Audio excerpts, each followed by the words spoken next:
എത്ര നല്ല മനുഷ്യനാ ഈ ഗഫൂർക്ക.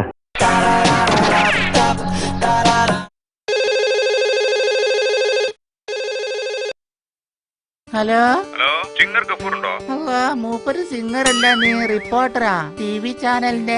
മാഡം തെറ്റിദ്ധരിച്ചു. സിംഗർ അല്ല, സ്ട്രിംഗർ. TV ചാനൽ റിപ്പോർട്ടർമാരെ ഞങ്ങളൊരു ജാടയ്ക്ക് സ്ട്രിംഗർ എന്നാ വിളിക്കാറ്. അത് ശരി, അത് ഞമ്മക്കറിയില്ലേ ഇനി മോനെ. Madam, run baby run cinema കണ്ടിട്ടില്ലേ? അതില് മോഹൻലാലിനെ സ്ട്രിംഗർ വേണു എന്നാണല്ലോ വിളിക്കുന്നത്. ഞമ്മളെ സിനിമ കണ്ടിട്ടില്ല.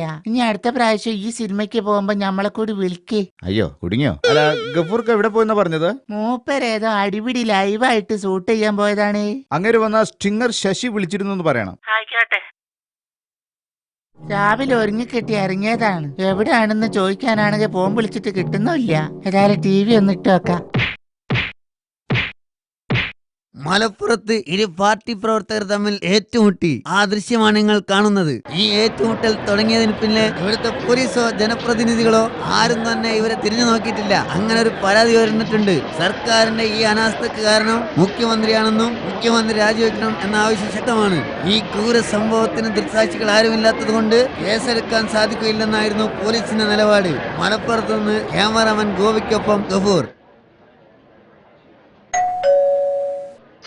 നമ്മളെ പെർഫോമൻസ് ഈ TV കണ്ടില്ലേ? കണ്ട് എമ്മാതിരി തല്ലായിന്റെ സൂറാവി. ഒന്നൊന്നര തല്ല്. ആ തല്ല് കണ്ടപ്പോ കൊതിയായി പോയി. 1.5 മണിക്കൂർ നീണ്ട തല്ലായിന് ഒന്ന് പിടിച്ചു മാറ്റപ്പെടുത്ത് പോലീസോ പട്ടാളോ ഒന്നും വന്നില്ലാന്ന്. അല്ല മനുഷ്യ, ഞങ്ങളത് നോക്കി നിക്കില്ലേനാ?